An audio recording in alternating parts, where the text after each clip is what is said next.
por la Agencia Estatal de Investigación, del que la profesora Carmen Pérez González y yo, Isabel Güenz, para los que no me conozcan todavía, somos investigadoras principales.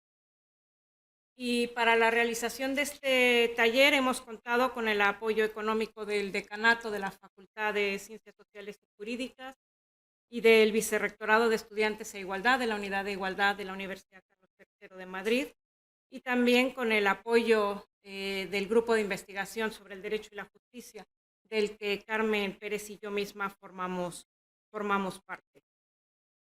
Quiero hacer antes de dar la palabra y de empezar con nuestro taller, de dar la palabra a la profesora que nos va a acompañar con la conferencia inaugural, quiero hacer una serie de agradecimientos. En primer lugar, por supuesto, a Laura Clérico, ¿no?, por haber aceptado participar en este taller impartiendo la conferencia inaugural. En unos minutos pasaré a presentarla. Pero en segundo lugar, quiero también agradecer a las profesoras Itziar Gómez, Silvina Álvarez y María Caterina La Barberá, ¿no?, que por colaborar como comentaristas en este taller, y dos de ellas forman parte también de este proyecto.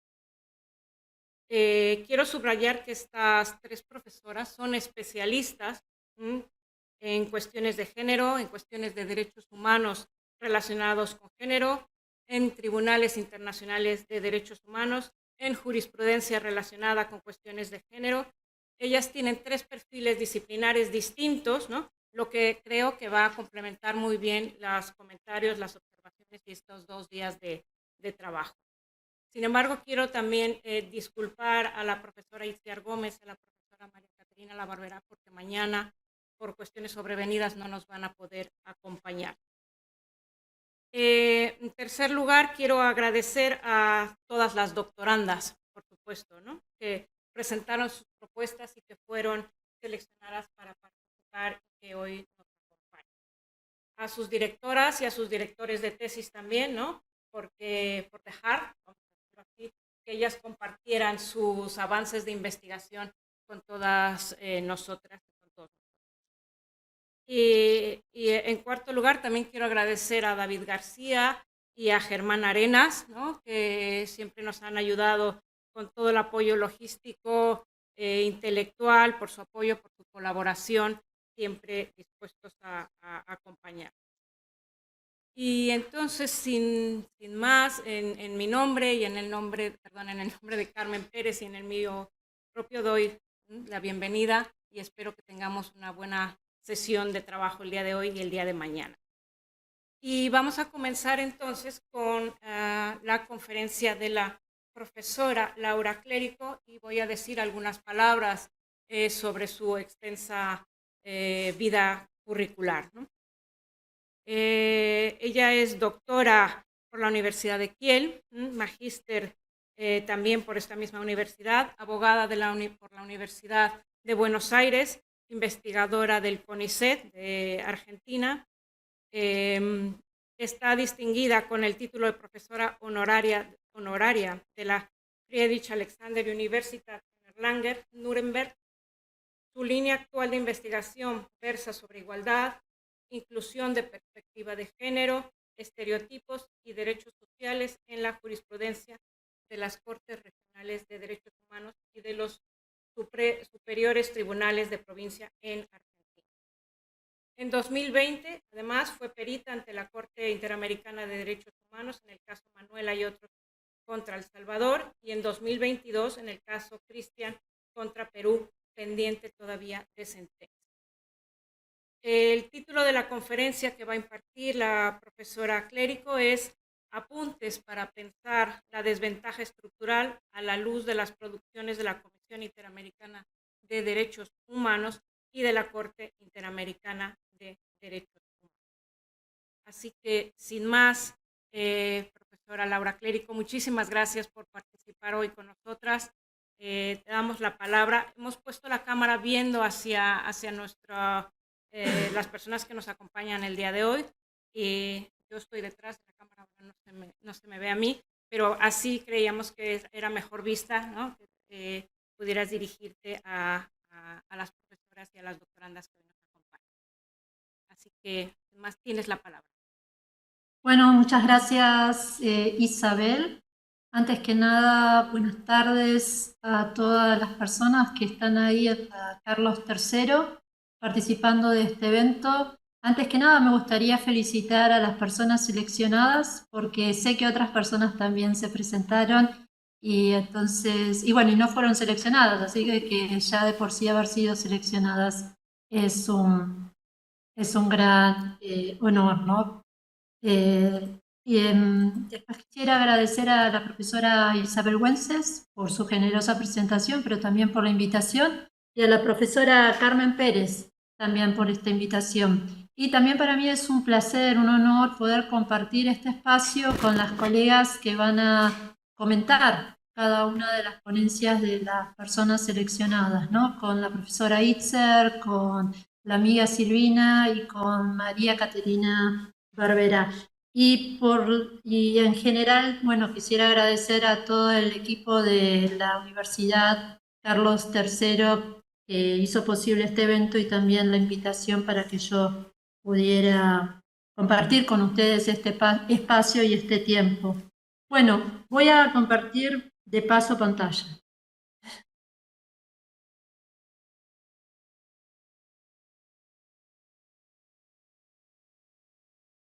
Ok.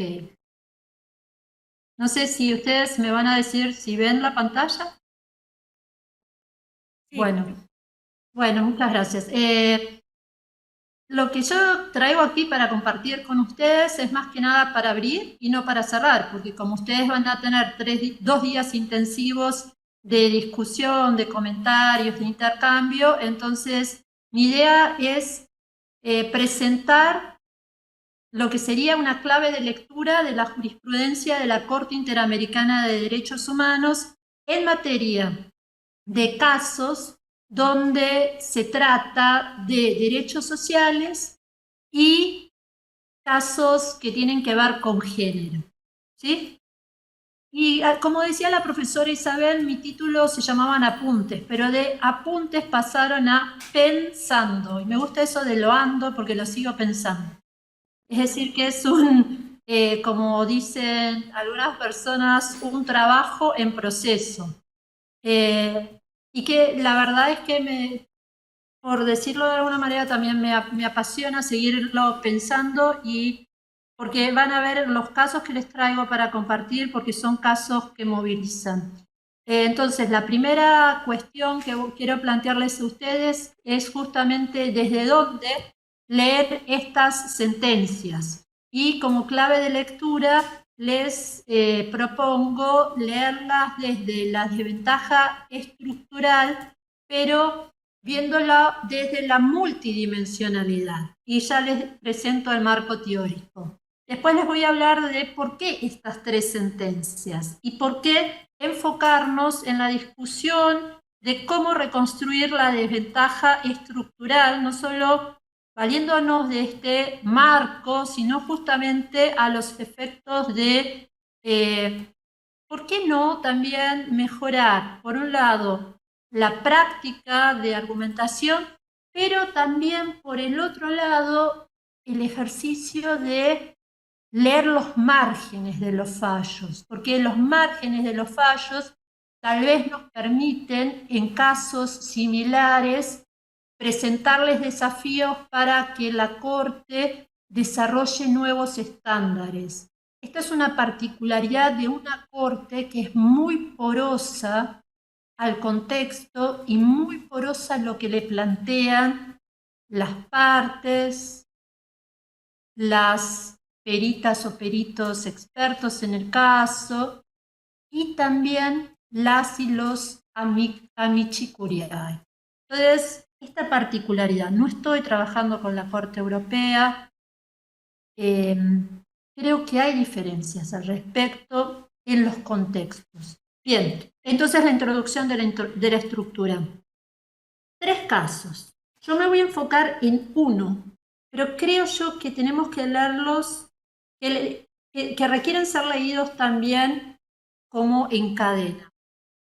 El caso es el caso sobre el que me voy a enfocar, es un caso que se llama Empleadas de Fuego de la Fábrica de Fuego San Antonio de Jesús versus Brasil. Pero hay que leerlo también en relación con el caso Manuela y otros versus El Salvador y con el caso Comunidad Indígena Misquitos versus Honduras. ¿Por qué? Creo yo, esta es mi primera razón. Estos tres casos visibilizan como nunca el contexto de desigualdad estructural, económica, social y cultural que atraviesa la región. Y esto es algo muy específico que dice lo siguiente. La mayor cantidad de casos que resuelve de la Corte, en más o en menos, tienen este contexto. Ahora, este lo tiene en forma clara. Entonces, el segundo punto es ¿por qué estos tres casos?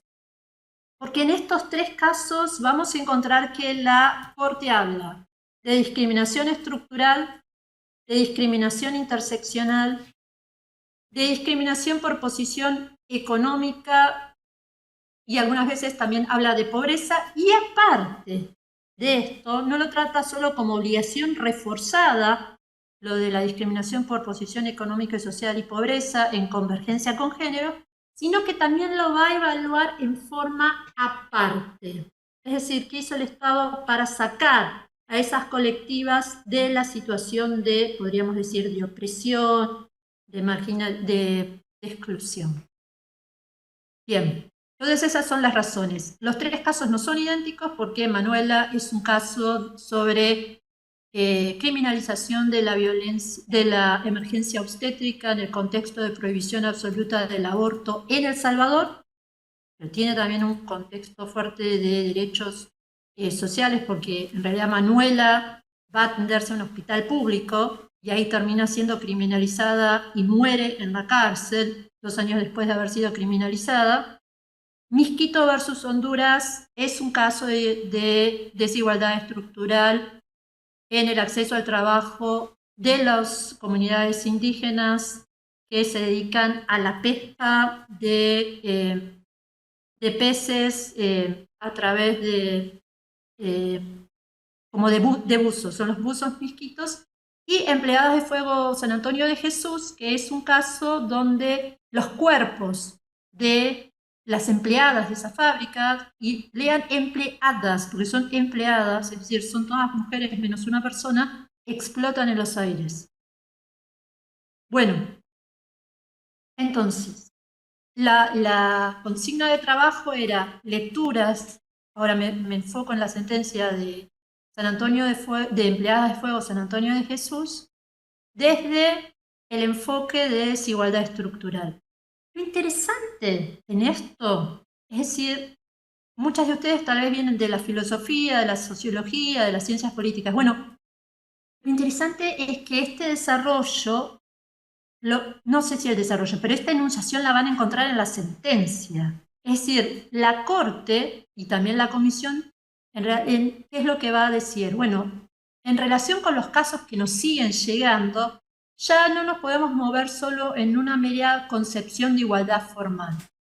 Para poder captar lo que está pasando, tenemos que ampliar la concepción a una concepción de desigualdad material. Y también la va a llamar, en varios casos, desigualdad estructural. Y me interesa especialmente esta que se refiere a la desigualdad estructural por pobreza. Y entonces, ¿qué nos va a decir? Nos va a decir que tenemos que ver el caso, tenemos que ver en qué medida la victimización del caso, en este caso el caso de las empleadas de fuego San Antonio de Jesús, evidencia la situación o la posición de facto, diría yo, en que se encuentran estas personas, que ahora le voy a decir quiénes son, y cómo esto impacta en el goce efectivo en este caso, del derecho al trabajo.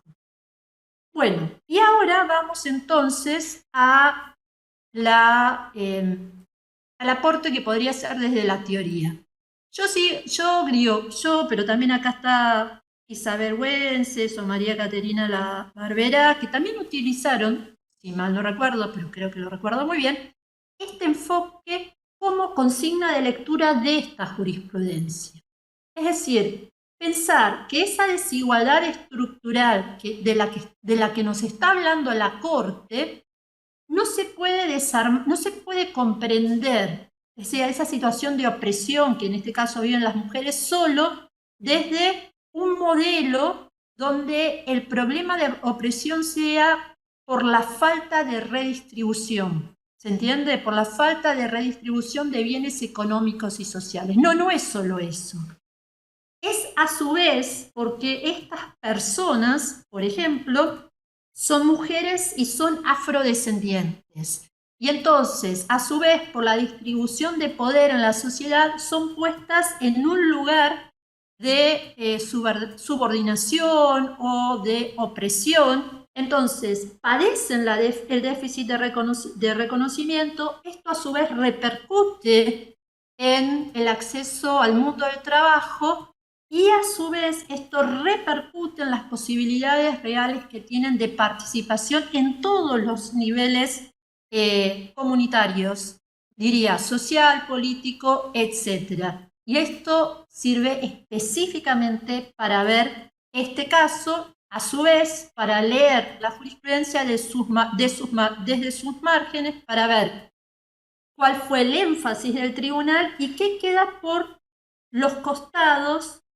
para poder desafiar también y pedir mejor desarrollo de estándares, porque hay algo que también no se está terminando de ver.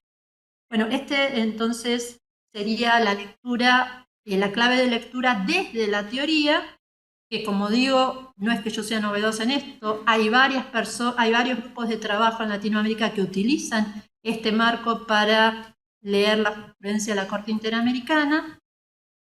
Y el segundo anclaje que quisiera decir es que en algún sentido también estos desarrollos tienen alguna presencia en los desarrollos de los comités de Naciones Unidas, porque miren, si ustedes ven la recomendación general número 6 del Comité sobre Derechos de Personas con Discapacidad, aparecen las tres dimensiones.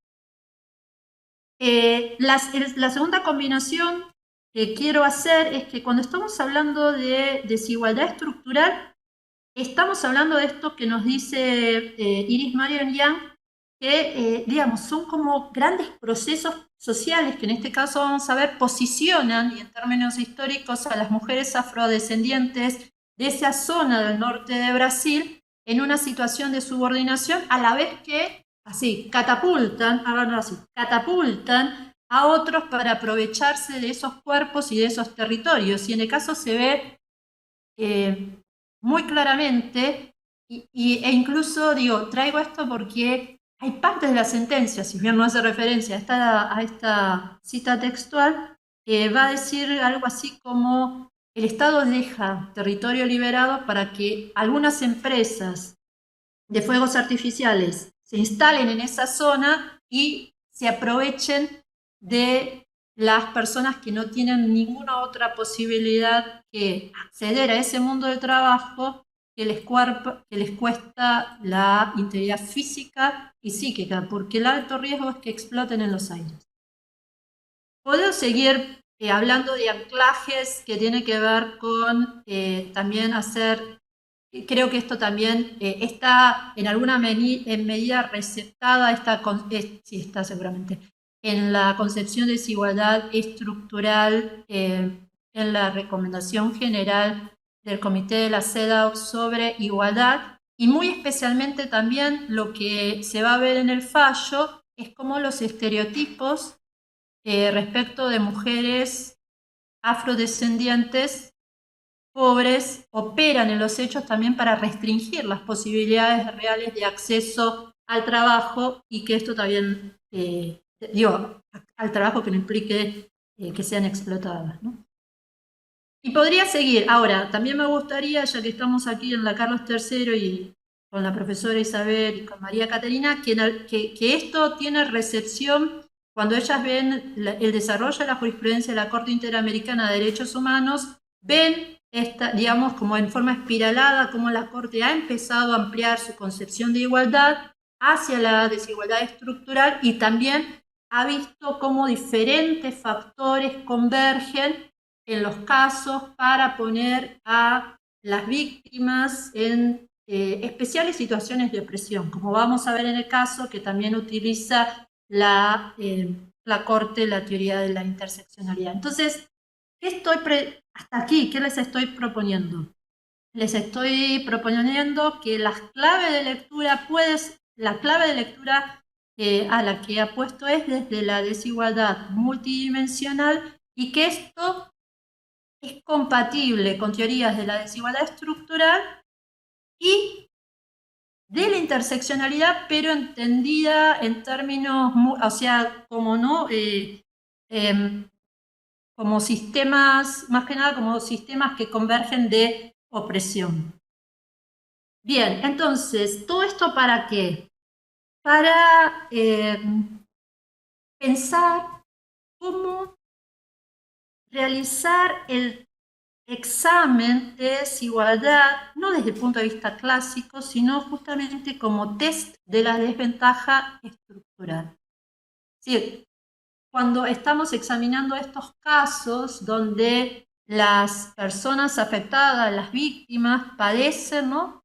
Esta distribución del poder que las pone en situación de opresión. Bueno, el punto fuerte aquí es la determinación de la situación de desventaja y, como nos decía la Corte en la opinión consultiva sobre libertad sindical, y relacionar que esas personas, en el caso de esas afectadas, forman parte de esas poblaciones o de esos grupos que se encuentran en estado o condición de desventaja estructural. Y entonces es el Estado quien tiene que demostrar qué es lo que hizo o está haciendo para qué, para sacarlas de la opresión. Es decir, para que en el caso ahora que vamos a ver los cuerpos no exploten en los aires. ¿Cuáles serían los indicadores que hablo de indicadores, pero no estoy usando un término técnico al estilo sociológico. Digo, ¿cuáles son como las alertas, los lugares por los que tengo que pasar para reconstruir la desventaja? Bueno, si vemos la jurisprudencia de la Corte, cada vez más la inclusión del contexto cuenta. O sea, no solo los hechos, sino el contexto para darle sentido para poder entender. O sea, no puedo ver lo estructural si no veo el contexto. Luego, las prácticas y los factores que convergen. Entonces, en el caso vamos a ver diferentes dimensiones, o por lo menos estas las claves de lecturas que también les planteo, desde las que se puede ver desde la que se puede determinar la desventaja. Por ejemplo, una dimensión que se refiere a la población, es decir, son mujeres, la mayor parte, sí, son todas, afrodescendientes y que viven en la pobreza. Entonces ahí hay una dimensión poblacional, una dimensión, podríamos decir, que tiene que ver con la pertenencia a la afrodescendencia y que padecen en esa zona lo que se llama, lo que podríamos decir, un déficit de reconocimiento. Estas mujeres son estereotipadas en forma negativa y por estas estereotipaciones no son contratadas, por ejemplo, en comercios o, entre comillas, también como empleadas de familia. Imaginen, eso sería mejor que trabajar en la fábrica de fuego San Antonio de Jesús, con lo que implica trabajar como personal doméstico en una casa, en esos lugares donde la supervisión estatal es cero, donde pueden ser también explotadas en el trabajo doméstico. Después, la dimensión generacional. ¿Qué se ve en el caso? Que por las faltas de políticas públicas de sistema de cuidados, dimensión referida al sistema de cuidados, que esto también entra con... ahora voy a seguir hablando al respecto. Las mujeres, como no podían dejar a niñas y niños al cuidado de un sistema estatal o apoyo social, vecindario, etcétera, llevaban a sus niñas y niños a trabajar la llevaban a la fábrica y las niñas y niños terminaban trabajando, con lo cual, ¿qué vemos aquí? La reproducción en términos de que muy probablemente esas niñas y niños terminen siendo luego como personas adultas empleadas de esa fábrica. La otra cuestión tiene que ver con la dimensión de acceso al sistema educativo, al de salud. ¿Por qué? Porque en el fallo van a ver también que la mayor parte de estas mujeres no se le había garantizado la educación básica, no saben leer ni escribir, y el sistema de salud también es muy deficitario. Y aparte el territorio, viven en un territorio donde la mayor cantidad de personas son afrodescendientes que viven en la... Bien. Entonces ahí hay como, cuando tengo que leer la desventaja o a su vez plantear un caso en donde hay que trabajar el caso desde la desigualdad estructural, puedo armar el argumento teniendo en cuenta el contexto, los factores que convergen en relación con todas estas dimensiones. Y por supuesto hay más, ¿no? ¿Y ahora qué les quiero traer? Digo, les quiero traer a cuento, no es el caso, pero es otro caso que es muy parecido al caso de Manuela, de criminalización de la emergencia obstétrica, donde el Grupo de Trabajo de Naciones Unidas sobre detención arbitraria lo pone, a mi entender, en términos bien claros. O sea, se pregunta, ¿cómo tenemos que encarar los casos que nos están llegando de mujeres que están detenidas en El Salvador y que nos dicen que están detenidas arbitrariamente porque se está criminalizando la emergencia obstétrica? Entonces el grupo de trabajo dice, estos no son casos aislados.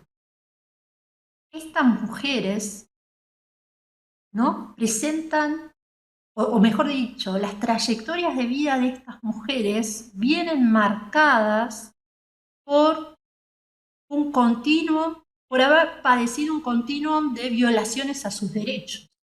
Léanlo en términos de acceso a la educación, al sistema de salud, infraestructura, las energías, etcétera, etcétera. ¿Se entiende? La desventaja, y esto es bien interesante, no solo se da cuando van al sistema de salud y terminan siendo criminalizadas, sino que la padecen ya desde antes. Y es lo mismo que ocurre en este caso.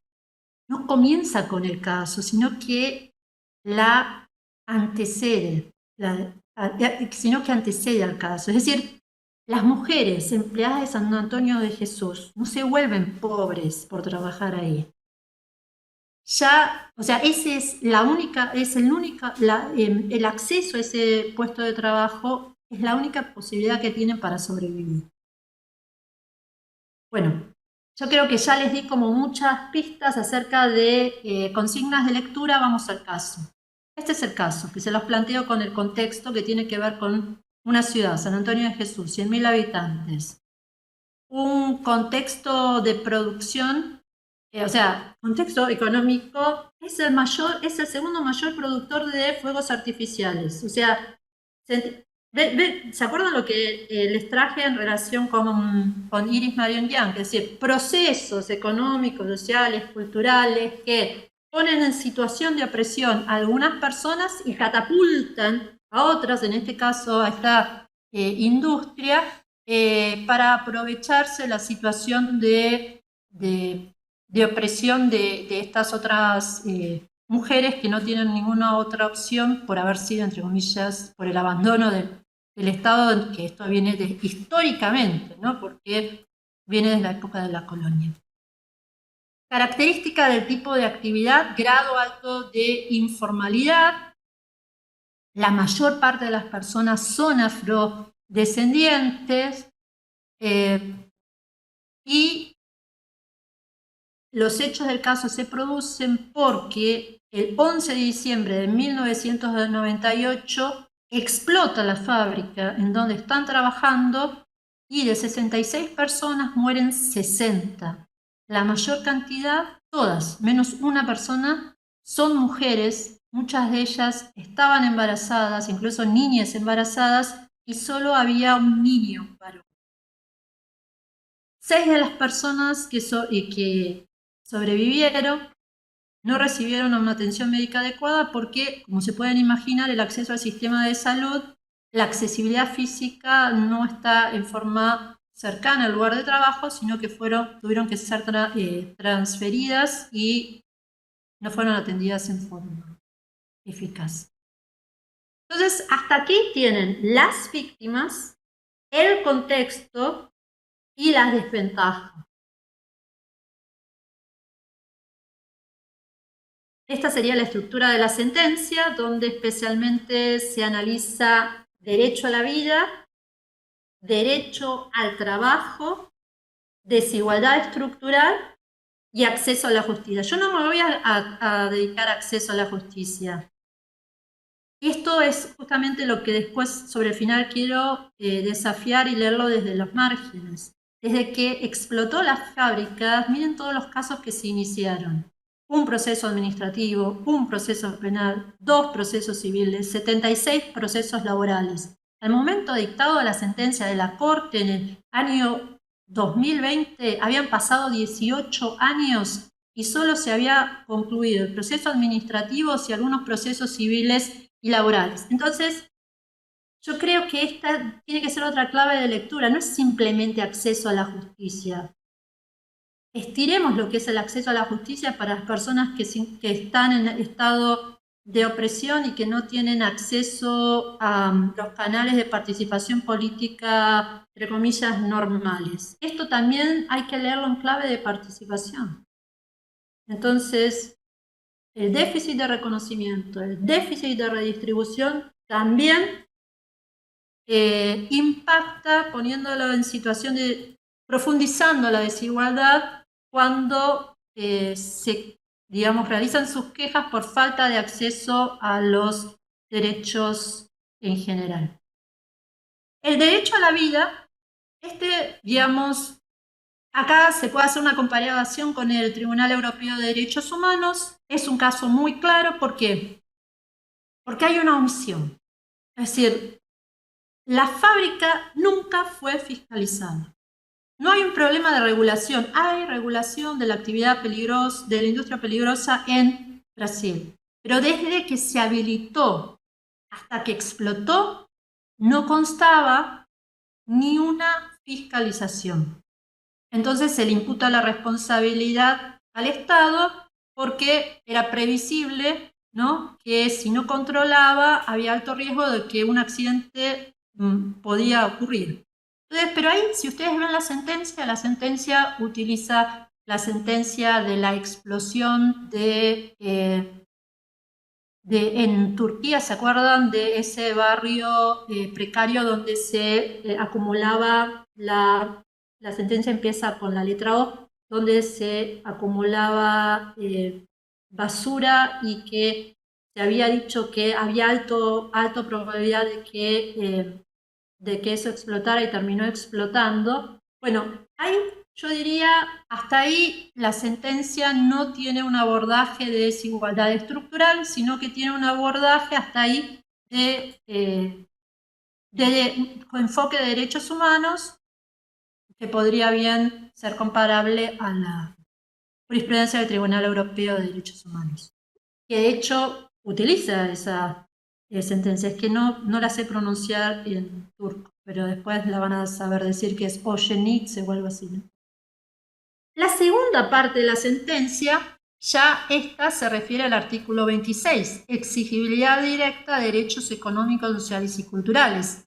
El derecho al trabajo es leído como un derecho social del artículo 26 y entonces la Corte ahí es muy claro, identifica la segunda gran omisión. No solo nunca fue fiscalizada la industria, sino nunca fue visitada por lo que sería la autoridad de Contralora Administrativa para ver si se cumplía con las condiciones dignas de trabajo. Entonces, nunca fue fiscalizado que las mujeres fueran capacitadas, nunca fue fiscalizado que contaran con la protección para que en caso de un accidente su vida, su cuerpo pueda ser preservado. Entonces esta es la segunda gran omisión. Ahora, y esto a ver, en comparación con el Tribunal Europeo, es un plus, porque el Tribunal Europeo no analiza exigibilidad directa de los derechos sociales, sino siempre en conexión con, ¿no? Este sería un caso, seguramente lo vería 8 en conexión con algún otro 8, o si no 8 en conexión con 24. Aquí la Corte lo analiza en forma directa, ¿no? Exigibilidad directa de los derechos sociales. Bueno, hay algo que tiene que ver con la obligación reforzada porque había niñas y niños, pero acá está el plus. Digo, el plus, lo que quiero reconstruir más con ustedes, ¿no? La igualdad. Es decir, la situación de desigualdad estructural. Hay dos formas de trabajarlo. Por un lado, decir que como se encontraba en estado de desigualdad estructural, en convergencia con diferentes factores que la ponen en una situación específica de desigualdad, la Corte creo que en vez de decir interseccionan diferentes factores, dice convergen diferentes factores, y esos factores van a ser, le dice la confluencia de diferentes factores que tiene que ver con género, afrodescendencia, pobreza y edad. Todo eso converge en el caso concreto, entonces se utiliza desigualdad estructural e interseccionalidad. Esto va a hablar de patrones de discriminación estructural e interseccional, es decir, las desventajas responde a patrones. ¿Por qué? Porque se encontraban en una situación de pobreza estructural, porque la mayor parte, ahí viene género, mujeres y niñas, y después viene afrodescendencia. Esto cómo lo reconstruye, muy interesante en diálogo con las observaciones finales del comité de la CEDAW y del comité de la Convención sobre Prohibición de Discriminación Racial, que ya desde hace años le viene observando, advirtiendo a Brasil, al Estado de Brasil, que está incumpliendo con las obligaciones para que referidas a que a sacar a estas mujeres de la situación de discriminación racial, género, etc. E incluso lo que nos va a decir, en el caso se daba una situación de especial vulnerabilidad, porque algunas de esas mujeres o niñas estaban embarazadas. Entonces, ya recuerdan las otras dos omisiones por las cuales ya había violación al derecho, a la vida y al trabajo. Y ahora nos va a decir, también hay una violación autónoma al artículo 24, es decir, a la manta de igualdad. ¿Por qué? Y esto es lo que les decía, miren este párrafo. Vean este párrafo, dice, la instalación y funcionamiento de una fábrica dedicada a una actividad especialmente peligrosa, sin fiscalización ni de la actividad, ni de las condiciones de higiene por parte del Estado, lleva a las víctimas a aceptar un trabajo que ponía en riesgo su vida e integridad y la de sus hijas e hijos menores de edad. Súmele la situación de vulnerabilidad. Ahora, leen este párrafo. Esa es mi consigna de lectura. Vamos rápido a la cita de Iris Marion ya, que sé que alguna de las doctorandas las va a trabajar. La injusticia estructural existe cuando los procesos sociales, ella habla sociales, pero habría que hablar económicos, culturales, políticos, sitúan a grandes grupos de personas, aquí mujeres afrodescendientes, bajo la amenaza sistémica del abuso, de la privación de los medios necesarios, al mismo tiempo que catapulta, me encanta usar esa palabra, digo, que capacitan a otros para abusar o tener un amplio espectro de oportunidades.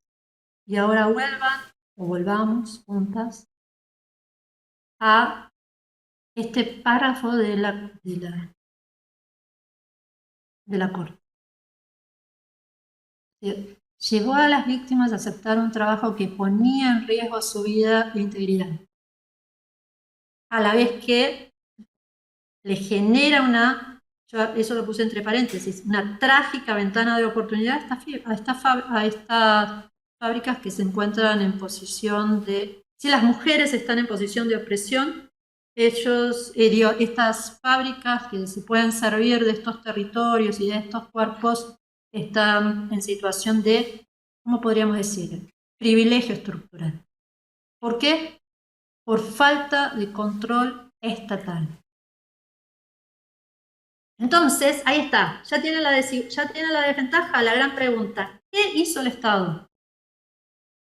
Es decir, ¿qué hizo el Estado para sacar a las mujeres de esta situación? Yo voy a decir de esta situación de opresión multidimensional. La Corte va a decir de esta situación de desventaja estructural interseccional.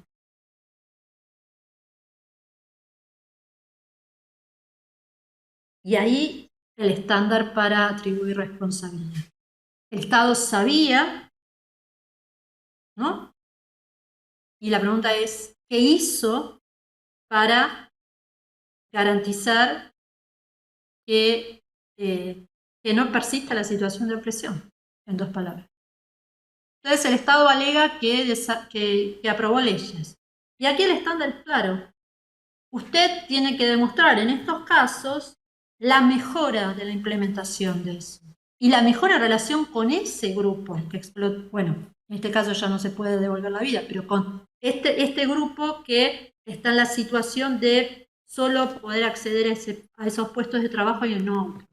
¿Qué es lo que desarrolló para ampliar las posibilidades de garantizar acceso a una vida digna? No alcanza con normas y hasta aquí, y ahí entonces imputa la responsabilidad en términos de desigualdad. Es decir, esto es interesantísimo, ¿no? Porque no es solo que refuerza las obligaciones del 26, de los derechos sociales, sino lo que le está diciendo, como tal, usted está violando la manta de igualdad. Y la última parte de la sentencia, que esta sería la segunda clave de lectura, es: se le imputa responsabilidad, violó los derechos, generó daños. Entonces ahora leamos en clave de reparaciones, en qué medida esas reparaciones responden a estas tres dimensiones que yo les venía diciendo. Me parece como que es una entrada de lectura bien interesante para este tipo de casos. Entonces, el ejercicio sería leer ahora las reparaciones en clave de esas lecturas. Ustedes saben que la Corte Interamericana de Derechos Humanos es muy conocida también por lo que se llama una concepción de reparaciones transformadoras, ¿no? Y especialmente cuando los casos, esto lo desarrolló especialmente en el caso Campo Algodonero versus México, y también lo siguió aplicando en el caso Atala Rifo versus Chile y otros casos más. ¿Qué es lo que nos va a decir? Nos va a decir la reparación, o sea, reparación, es decir, dar una respuesta integral al daño ocasionado, muchas veces no puede significar volver al estado anterior. ¿Por qué? Porque el estado anterior, en estos casos específicamente, sigue siendo el estado de opresión. Entonces tiene que hacer ¿qué? Transformar. Entonces ahí tienen algunas de las medidas que serían como las que siempre la Corte va a establecer de rehabilitación, satisfacción.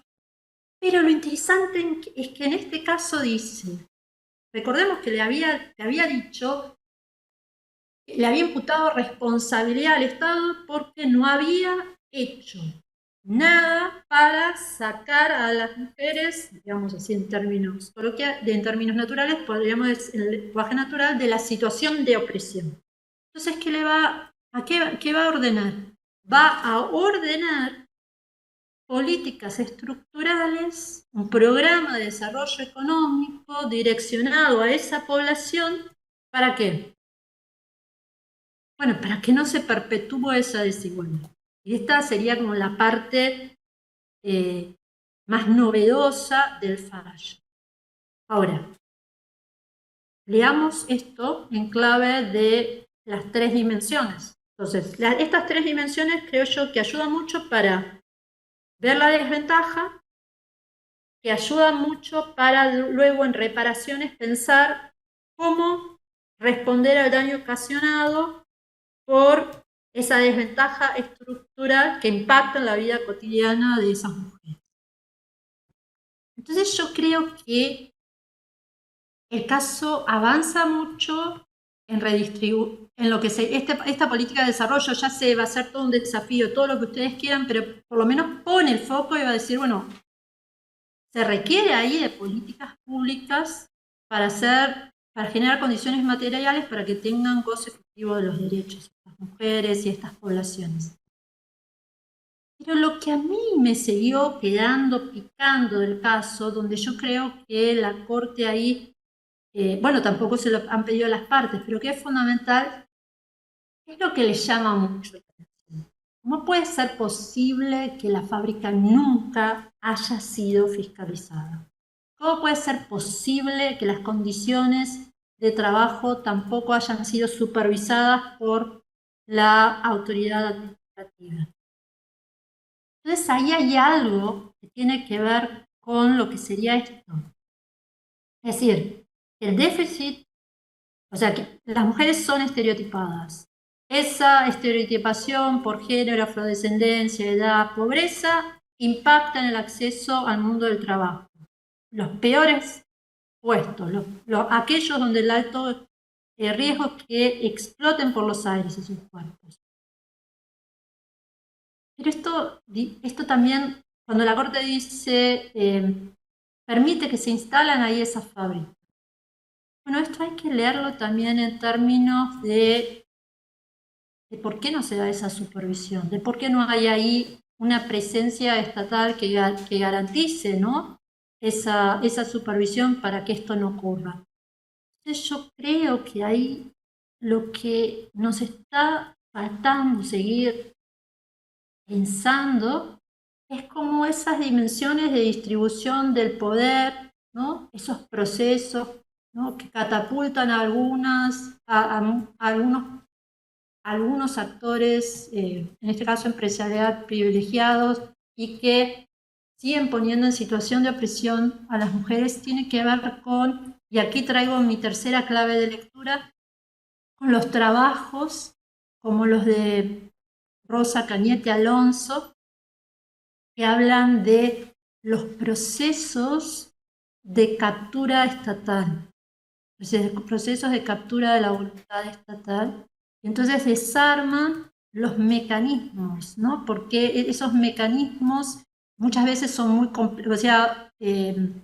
complejos de visibilizar. Y entonces, perdón que lo haya traído acá en inglés, no encontré la filmina en castellano, que también está en castellano el texto. Dice, bueno, ella va a sostener, hay diferentes procesos, ¿no? Lo podemos leer en términos de ella. Procesos que aumentan la capacidad, dos puntos, de lobby de algunos actores y siguen poniendo en situación de opresión a aquellos colectivos que ya estaban. ¿Cuáles son esos procesos? La puerta giratoria. La puerta giratoria, que en muchos países, incluso entre comillas del norte global, está reglamentado, en muchas partes de Latinoamérica no está reglamentado. La explotación de creaciones de entidades de entidades administrativas que lo único que hacen es defender los intereses de la parte que ya se encuentra en situación de privilegio, como parece en este caso. El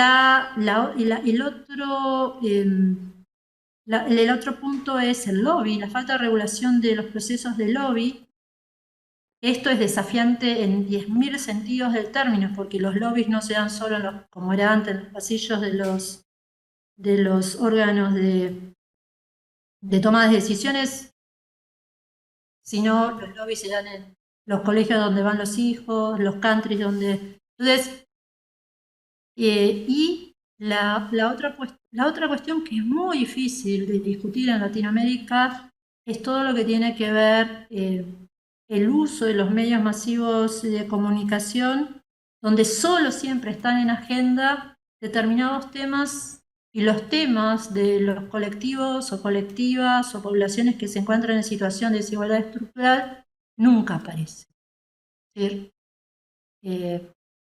Bueno, a ver, y entonces esto sería como la tercera clave de lectura, diciendo que la desventaja, ese sería el punto, que la desventaja hay que desarmarla, no solo por déficit de reconocimiento, no solo por problema de redistribución, sino también por esto de la participación, pero incluso esto hay que verlo en términos de esos mecanismos de distribución del poder invisibilizados y difíciles de desarmar, pero que es necesario visibilizar para poder entender aún mejor las complejidades de la opresión que afecta a mujeres, niñas, afrodescendientes o podríamos decir comunidades indígenas que viven en la pobreza. Bueno, muchas gracias.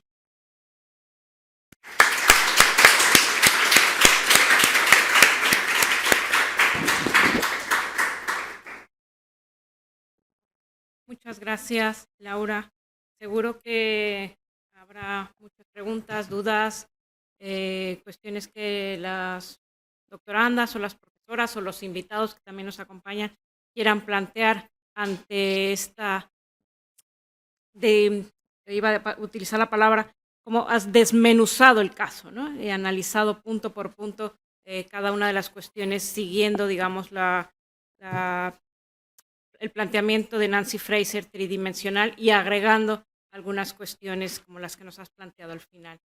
Entonces voy a dar la palabra aquí, el micrófono, no sé si lo tenemos, lo tiene Digno atrás, entonces doy la palabra para quien quiera intervenir. Recordar que la cámara de Laura está hacia allá, que ella ahora no me ve, pero recordar ahí, no sé quién, María Caterina, la profesora La Barbera.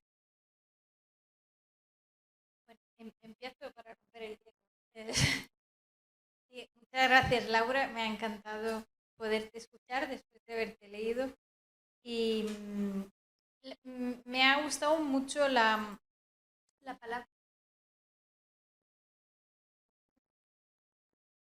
¿Me oyes? Sí, vale. Me ha gustado mucho la idea que has propuesto de las dimensiones poblacional, generacional, territorial, laboral, de cuidados y de derechos, y esta idea de la convergencia que propone. Yo no conozco el caso que has explicado y lo que me interesa es saber si un poco en la línea en la que trabajamos Isabel y yo en el texto que tú citabas, si al igual que en la parte de identificación de la violación, la Corte identifica una violación, una discriminación estructural interseccionada, luego en las medidas de reparación consigue utilizar esa idea de la intersección entre factores para reparar. Y entonces lo que se me ocurre es que además de convergencia, que puede llevar a pensar ¿no? que los factores están como, van separados y se unen en un punto, pero son separables, usar la terminología de Lugones que habla de simultaneidad y coproducción para reforzar ¿no? esta idea que convergen, pero que son inseparables, tanto como causa como en los efectos ¿no? y las reparaciones necesarias. Bueno, es una pregunta y para saber en este caso y en los otros dos que has explicado cómo actúa el tribunal. Gracias. Gracias. Laura, te damos la palabra. Bueno, María Caterina, muchas gracias. Yo creo que así como ustedes lo están trabajando con Isabel, ¿no? Con esas claves de lecturas que vieron en su texto, y también con otro que escribieron, yo no sé si lo escribieron ustedes dos o algunas de ustedes dos con otra persona sobre Hacienda Verde, Brasil Hacienda Verde versus Brasil. Es cierto, ¿no? Algunas de ustedes dos lo escribieron. Eh,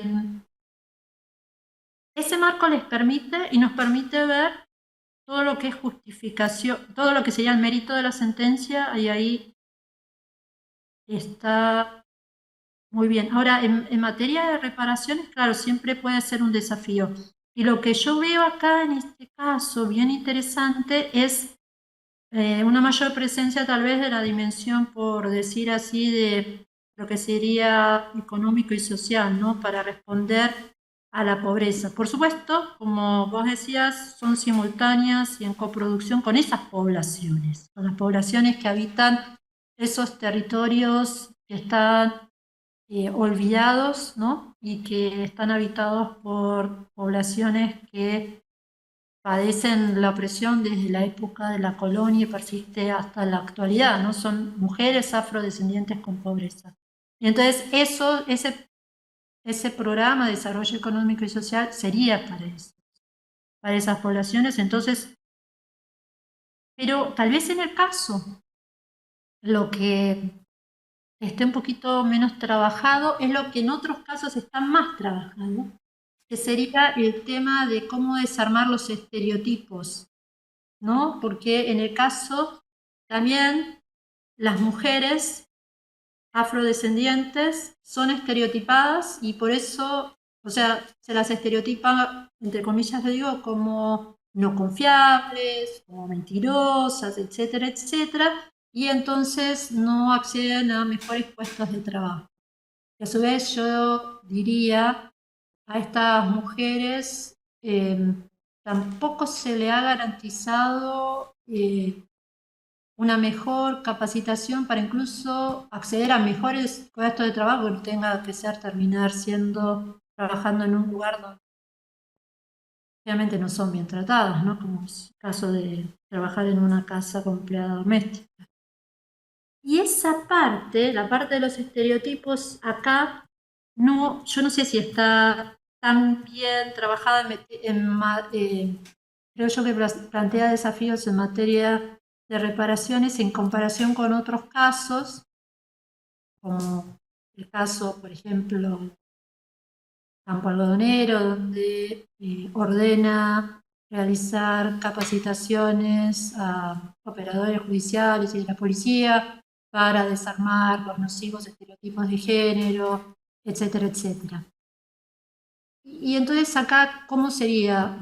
Porque claro, quienes estereotipan en estos casos también es la sociedad. Es decir, son las personas, no son solo los entes, por decir así, estatales, sino la sociedad, y ese es el desafío, ¿no?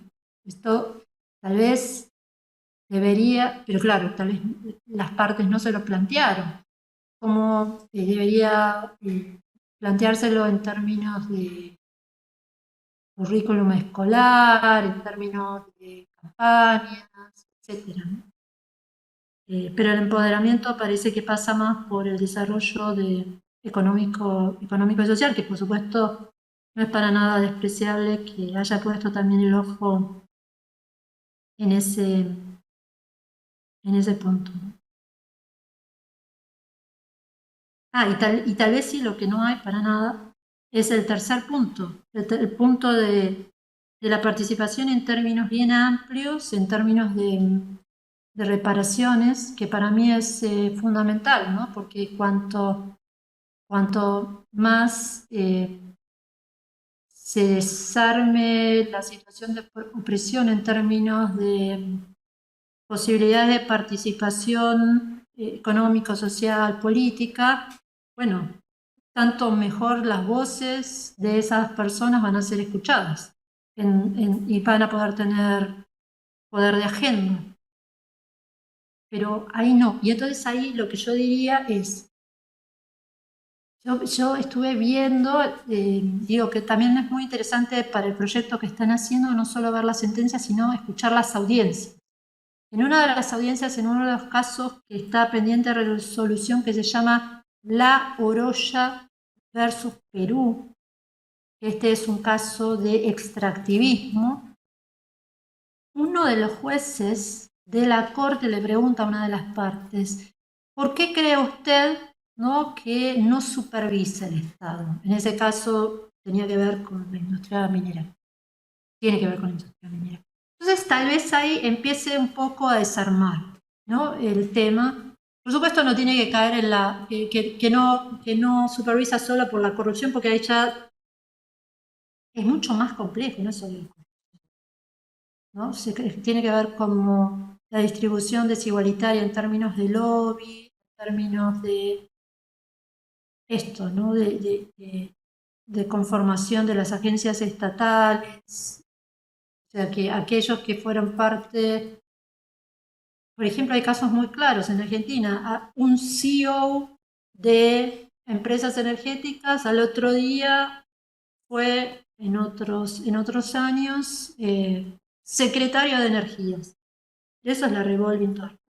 ¿Cómo podés desarmar de un día para el otro esos intereses? Socializado todo el tiempo en una concepción de uso de las energías, al otro día defender el interés público en el uso de las energías.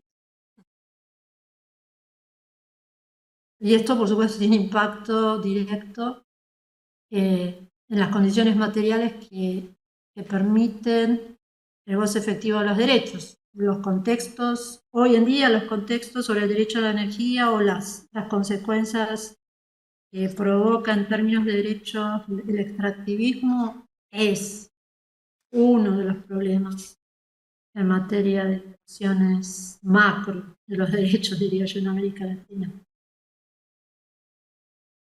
Muchas gracias, Laura. Hay dos manos pedidas, hay tres.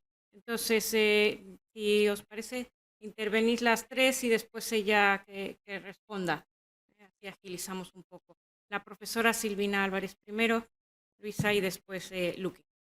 Gracias, Isabel. Muchas gracias, Laura. Me ha interesado mucho tanto el marco teórico como este caso, que no conocía y no he leído y que me parece que tiene, como tú señalabas, elementos muy interesantes, y por eso quería preguntarte sobre el caso, porque no sé si lo he entendido bien o si en tu análisis a veces he tenido la sensación, no sé si, claro, si la sentencia recoge enteramente algunos de los elementos que tú señalas en el marco teórico, ¿no? O si, bueno, apunta algunos, ¿no? Me parece muy interesante esta profundización en la dimensión estructural, ¿no?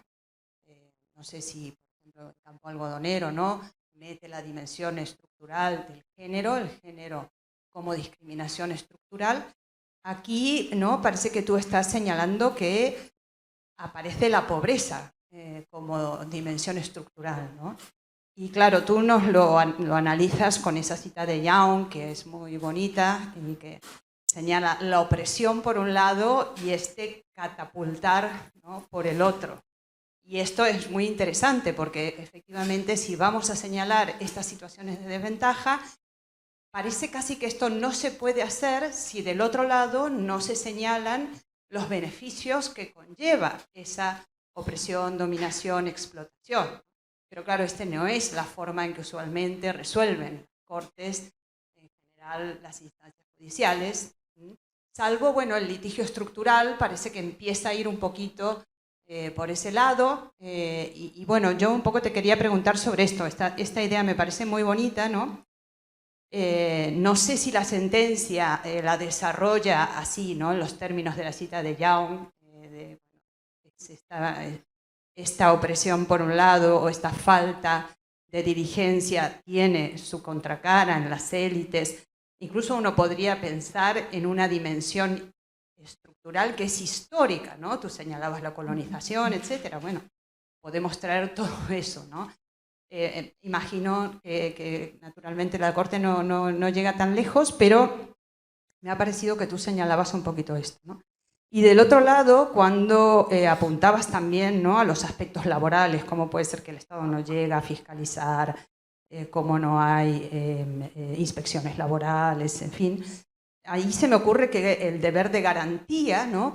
o lo que en el Tribunal Europeo son las obligaciones positivas del Estado, es interesante verlo en el ámbito laboral, ¿no? Cómo hay una dejación de funciones, cómo ese deber de garantía o esas obligaciones positivas dejan, ¿no?, de estar presentes en un marco, en un ámbito jurídico tan importante como es el laboral, ¿no? Gracias. Gracias. Damos la palabra ahora a Luisa. Responde la profesora Clérico y después doy la palabra a las otras dos compañeras que lo han pedido. Hola, buenas tardes. Agradecerte también, Laura, por la excelente exposición que has hecho y a las personas que hacen posible que estés aquí.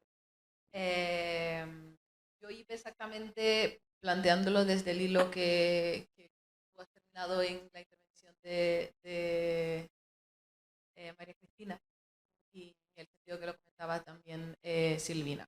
No, es decir, has preguntado cómo es posible que el Estado no haya fiscalizado, ¿no? Y hay por omisión permitido estas muertes, ¿no? Que al final entiendo yo que no deje de ser una política de Estado, y Brasil tiene una política de Estado necropolítica, ¿no? Principalmente donde hablas, ¿no?, que ha pasado en 98, si no me engaño, es cuando ocurren los hechos. Y claro, Bahía es el estado brasileño con más población afrodescendiente, ¿no? Y obviamente esas vidas no importan al Estado de la misma manera que importan otras, ¿no? Entonces yo estaba pensando que ahí con Yang es bonito pensar en las líneas de color que nos plantea Du Bois o la línea visal de Boaventura de Sousa Santos, como esos espacios en que esas vidas valen menos, ¿no? Y que por valer menos, claro, el Estado no lega, porque Brasil sí tiene un Ministerio del Trabajo y del Empleo, que tiene uno de sus ejes principales encontrar condiciones de trabajo análogas a la esclavitud, ¿no?, en Brasil contemporáneo. Entonces, si todavía hay que buscar poquis de trabajo esclavo, es porque, claro, los rastros de la colonización siguen muy, muy presentes, ¿no?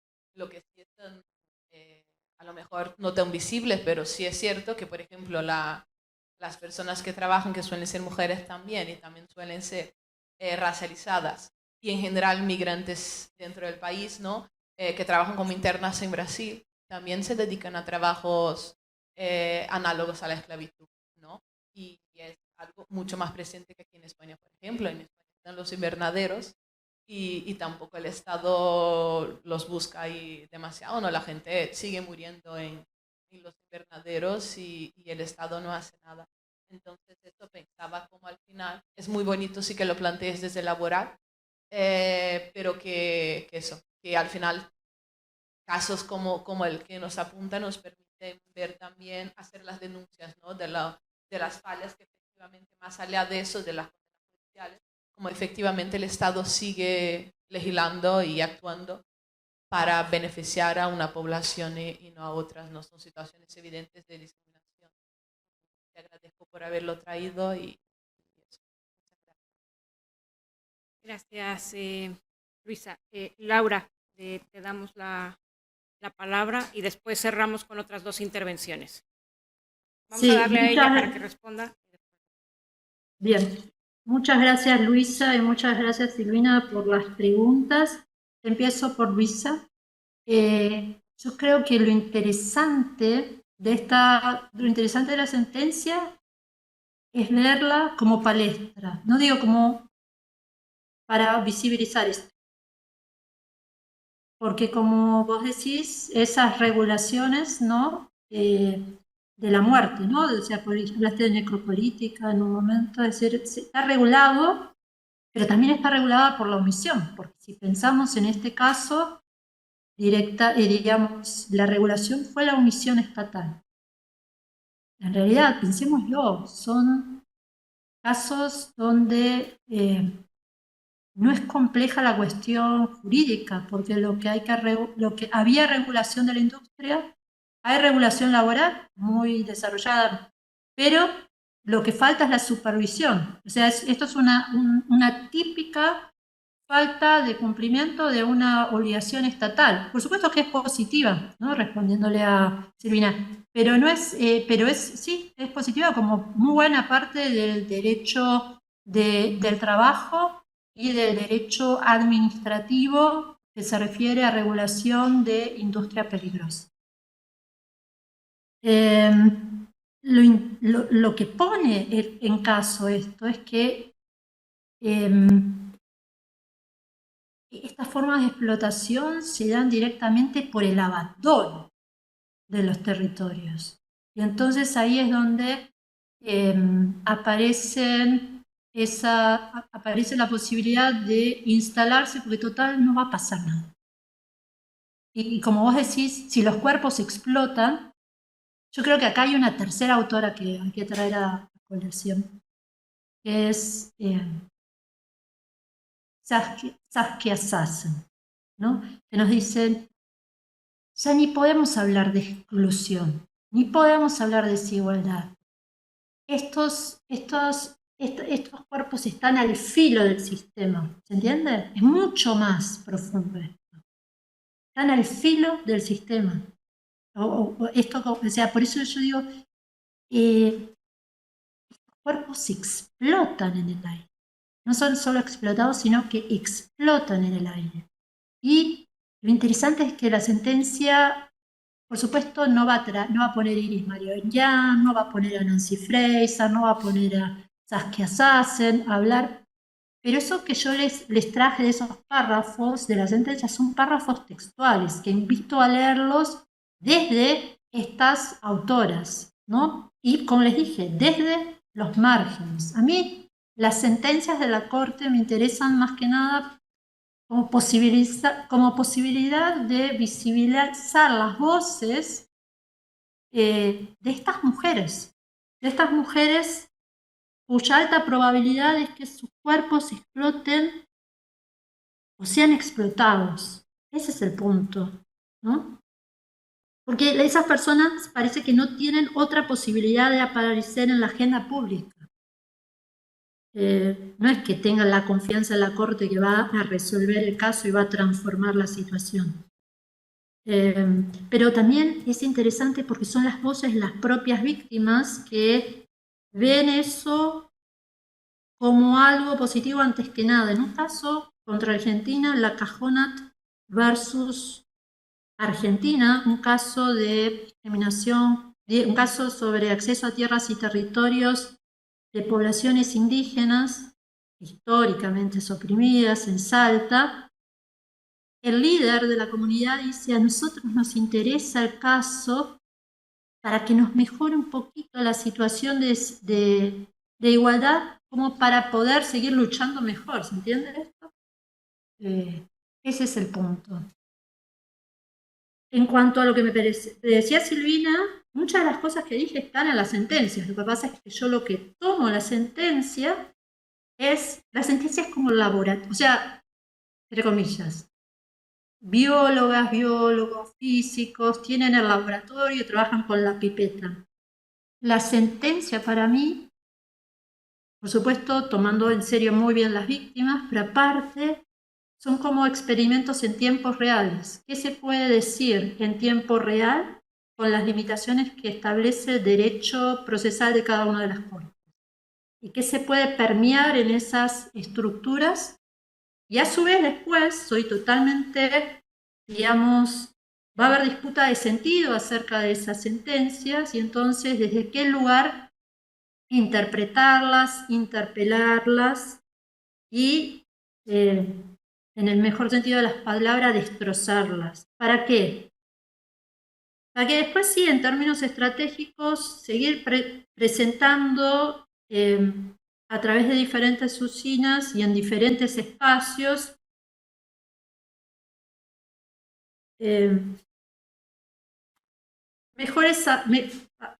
desarrollo de estándares de derechos humanos. Y ese sería el punto. Pero todo lo que dije de la sentencia, y cité entre comillas, está puesto ahí. Lo que dijeron Silvina, de las obligaciones positivas del Tribunal Europeo, por supuesto está también ahí, en términos primero de derecho a la vida, por falta de hay 3 omisiones, ¿no? La primera omisión es referida a la falta de fiscalización del establecimiento, que es un establecimiento de industria peligrosa. Y ahí, como dije, está el diálogo con la sentencia contra Turquía sobre acumulación de basura en un barrio que termina explotando por acumulación de metano. Es una obligación positiva. La segunda obligación positiva está falta de supervisión de las condiciones dignas de trabajo. Pero hasta ahí, digamos, son como las claves de lectura más esperables del fallo. Digamos, el plus viene en la tercera, porque la situación de desigualdad estructural e interseccionada, o convergencia o el imbricamiento, como dicen algunas colegas afro-brasileñas, no se da solo como obligación reforzada del 26 y del 19, del 26 derechos sociales y del 19 derechos de niñas y niños, sino que lo evalúa aparte, como violación a la demanda de igualdad. Entonces, ahí me parece que también nos plantea algo para seguir pensando, porque es como así, ¿no? O sea, as such, es decir, es una violación del 24 en sí. Y en cuanto a lo histórico, muy interesante, hay una reconstrucción del contexto y de la situación de, yo hablo de opresión, pero yo creo que dice opresión, pero si no lo dice no importa, reconstruye la situación de esclavitud y cómo esa esclavitud histórica en algún sentido forma en parte el contexto en que se juega este caso en la actualidad. Hay reconstrucción del contexto. En la primera parte de la sentencia hay hechos y contexto histórico y social. Muchas gracias, Laura. Hay 2 últimas intervenciones. Sí que les pido un poquito de brevedad porque ya estamos fuera un poquito del tiempo y abusando también del tiempo de la profesora Laura Clérico. Así que le doy la palabra primero a Lucy y después a Lucía. Muchas gracias, es un gusto conocerte, Laura, y gracias por esa intervención y en especial por la explicación de una sentencia tan interesante. Pero a mí me quedó duda cuando estaba respondiendo sobre el tema de las reparaciones, en cuanto a si la Corte Interamericana se ha pronunciado en las supervisiones del cumplimiento de sentencia sobre el tema de interseccionalidad. Si en las reparaciones, que ya vemos que es todavía un desafío, ¿verdad? El poder modificar esas discriminaciones estructurales y hallar como la forma de establecer un método a cumplir para los estados. Si se ha pronunciado al respecto. Por ejemplo, yo he visto, yo soy de Guatemala, en el caso de sentencias que cuando se da el cumplimiento, se queda mucho en lo formal, en cumplir con la publicación de la sentencia, en el nombrar una avenida, una calle de esa manera.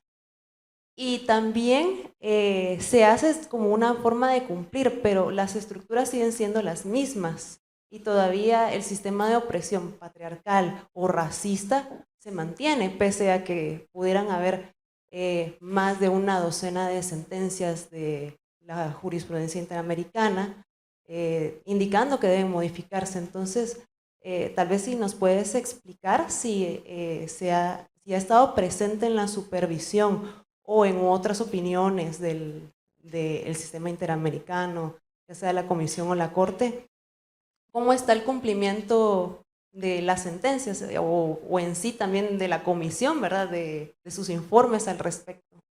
Gracias. Gracias. Hola Laura, ¿qué tal? Bueno, mucho gusto, muchísimas gracias por tu explicación, la verdad que ha sido muy interesante. Mis preguntas son bien cortitas.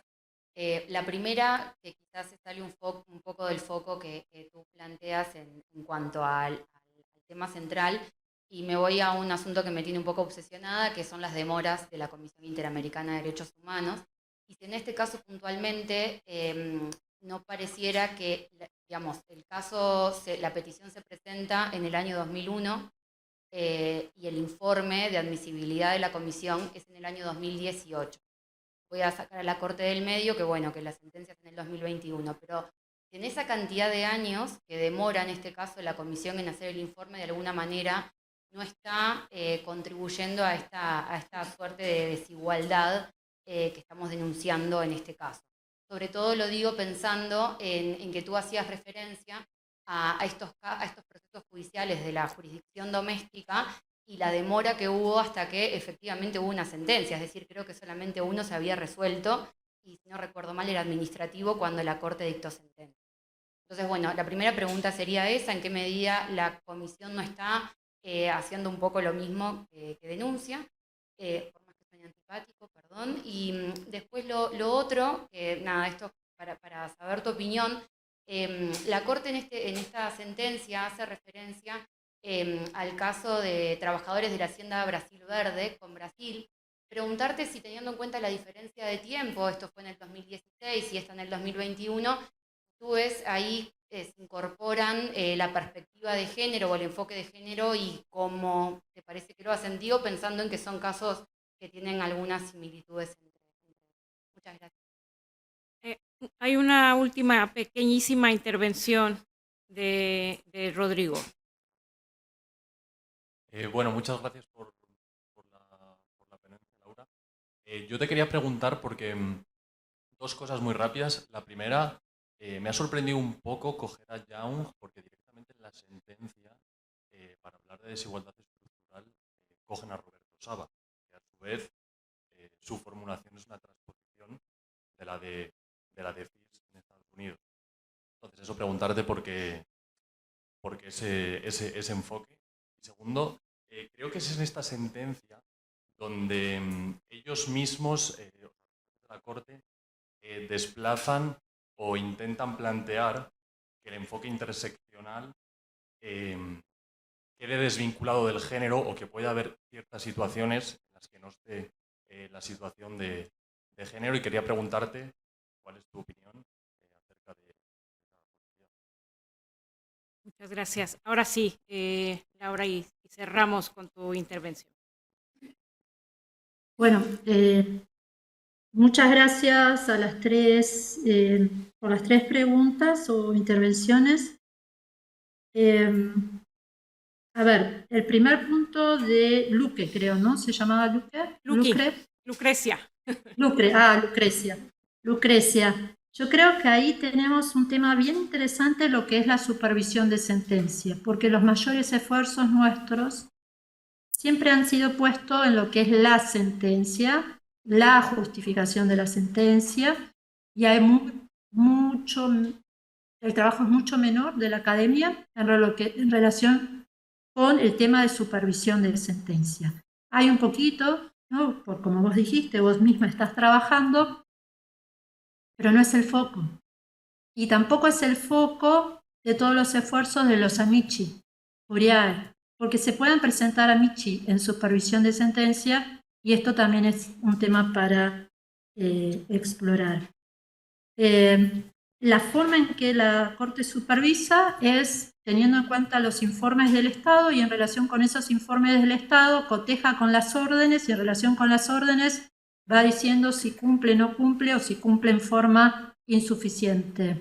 Y por supuesto todavía no tiene, ¿no?, la sofisticación de verlo, pero sería muy interesante en términos de las tres dimensiones. Sí, eso ahí me quedé ahí hay mucho trabajo en relación, digo, no hay mucho trabajo, pero sí hay trabajo, yo digo, igual la sentencia y lo que se dice en la sentencia sigue teniendo un valor más allá de que se cumpla o no con la sentencia, porque, ¿no?, es como el efecto que irradia hacia los costados.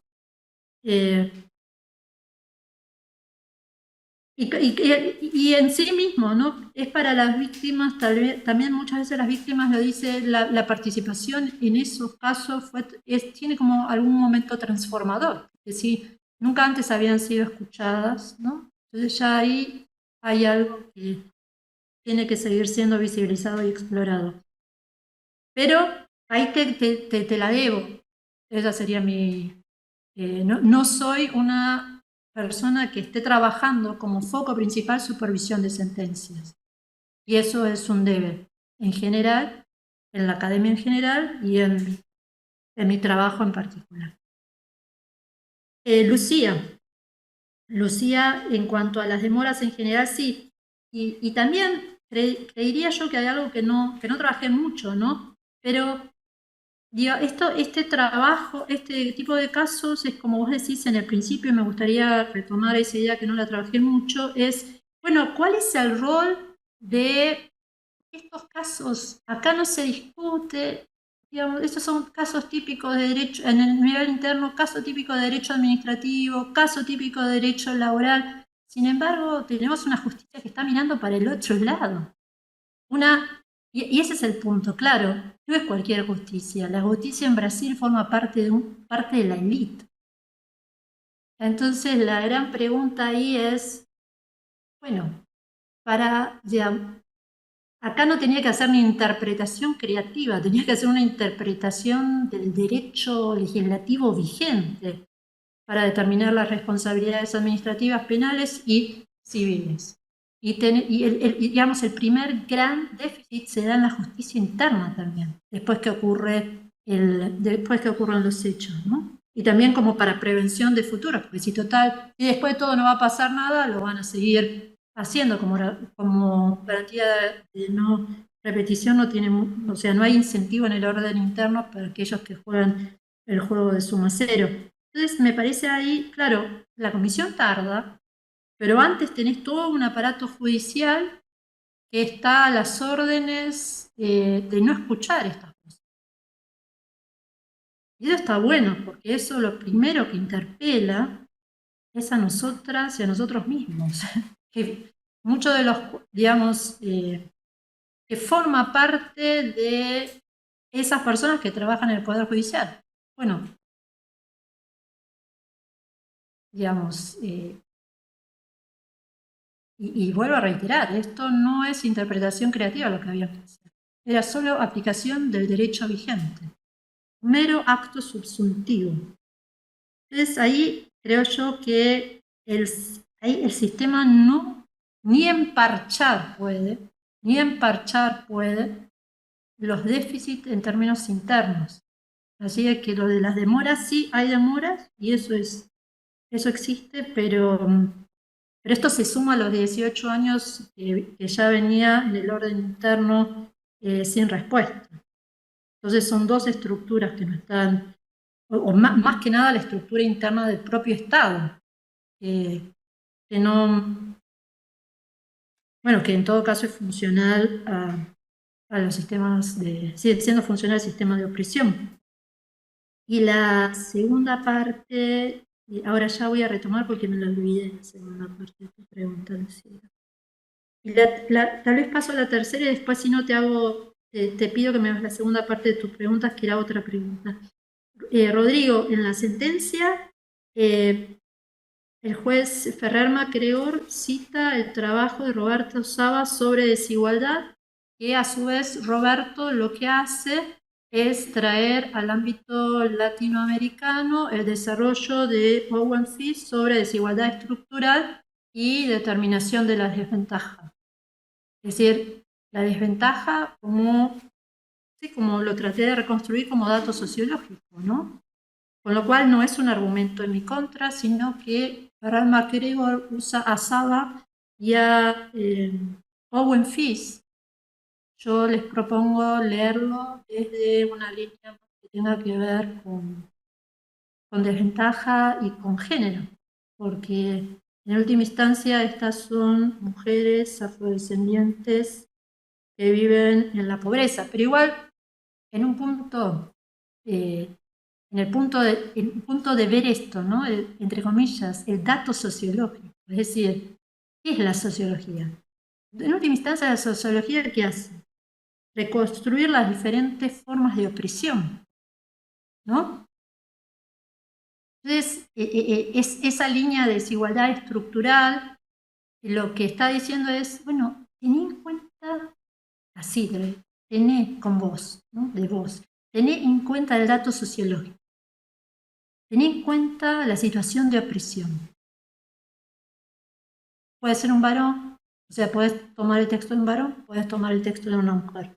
Yo me fui para el lado del texto de las mujeres porque me parece que también hay ahí algo, por ejemplo, en los textos de Roberto, que son muy buenos, pero no está trabajando la multidimensionalidad con las tres,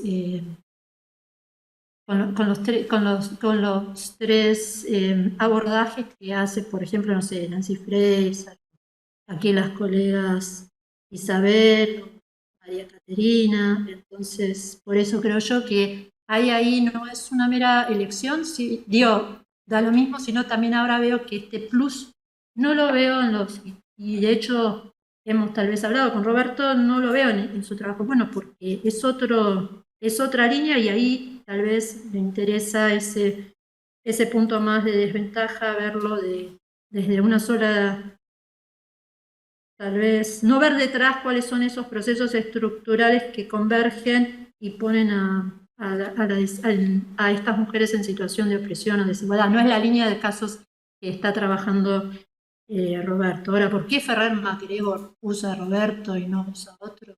Bueno, no me lo pregunte porque eso tiene que ver con el contexto de a quién quiere citar o no. Y después la otra cuestión, ya sé, Lucía, tu pregunta era sobre Hacienda Brasil Verde, ¿no? Y yo diría que esto, en otro anterior Filmina yo ponía 3 casos más 1, y en esos 3 casos más 1 ponía Hacienda Brasil Verde, porque Hacienda Brasil Verde es parte de la cadena.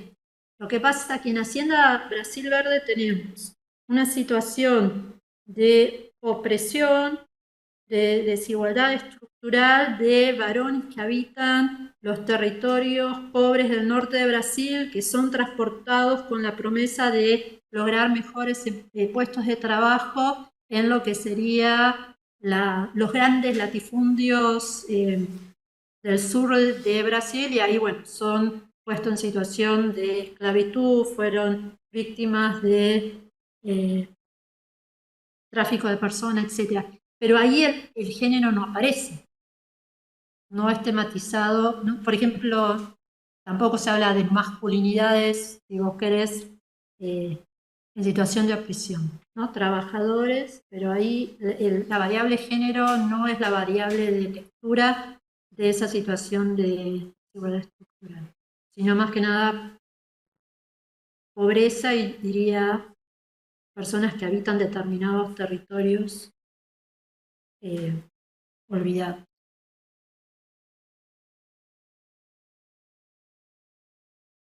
Bueno, muchísimas gracias, Laura, por tu intervención, por tu participación, por tu paciencia al responder todas las preguntas que se han planteado y por haber tenido a bien compartir tu conocimiento con nuestro grupo de investigación, con nuestros proyectos y con todas nosotras y nosotros. A continuación lo que vamos a hacer es descansar 5 minutos y pasamos a la primera mesa de trabajo. Así que si quieren ir al baño o ir a beber agua, ya está. Y Laura, bueno, si tú te quieres quedar, eres bienvenida, y si quieres ir a descansar y a trabajar en otra cosa, lo entendemos perfectamente y esperamos contar contigo más adelante en otras actividades. Nuestro grupo de investigación tiene una revista que se llama Eunomía y eres bienvenida a participar y a colaborar con nosotros en la revista y en todo lo que hagamos. Muchísimas gracias a vos, Isabel, a Carmen y a las colegas Caterina, a Silvina y a Itzia, me había olvidado también. Itzia, y por supuesto a todas las y los participantes de estas jornadas. Yo me disculpo porque tengo que ir a otra actividad. Lamentablemente no puedo quedarme con ustedes. Muy bien. Muchísimas gracias. No, por favor. Gracias.